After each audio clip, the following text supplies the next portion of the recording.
Let's have fun. Let's decide President Obama's legacy. I'm ready. I'm ready for a decision based on something that happened recently. Now, is President Obama a great president? I'm going to argue no. And that's only because I think you have to be transformative to be a great president.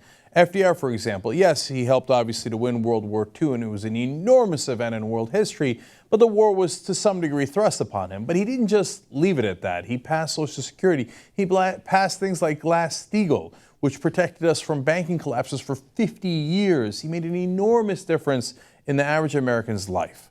Now, the reason people like Ronald Reagan on the right-wing side is because whether you agree with him or disagree with him, he was transformative. He cut taxes, he cut regulations, he helped destroy the unions. Now, a lot of people don't find those things positive, but a lot of people do, and that's why they find him to be a great president, whether agree or disagree. Now, President Obama, on the other hand, even though he had those placards for change, did not actually try for any large-scale transformative change. He was at a moment in history where it is enormously important, for example, to get money out of politics because the lobbyists run the place. Did he try to do that? No, he didn't. He went for smaller change.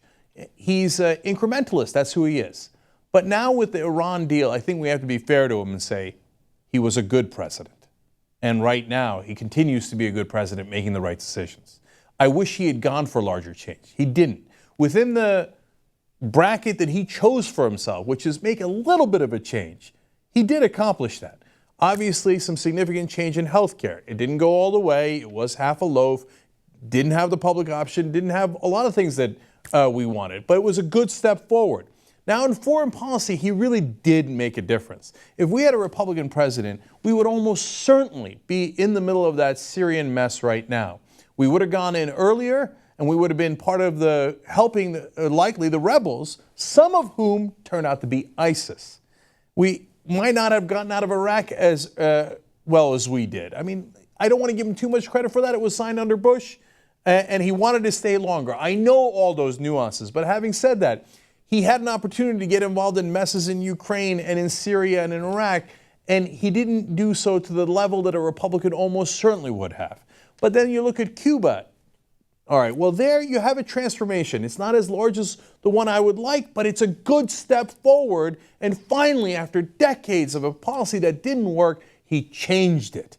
Now, when you come to the deal he just struck with Iran, that puts me over the top. His legacy is going to be that he was a good manager. We needed a leader, but you can't take credit away from him. You can't say he was a bad manager.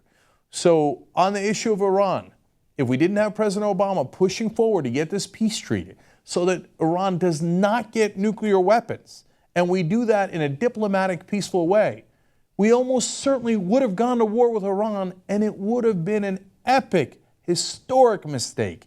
We would have lost so many soldiers there, and how many civilians would have died, and the situation in the entire Middle East would have been far more chaotic and a far bigger mess. The fact that he avoided that is not a small matter. So in the end, I know it's not over yet, but with this Iran deal, I think it puts him over the top, and you've got to give him credit for being a good president. It wasn't easy, and I didn't always agree, but that is where we are now. Credit where credit is due.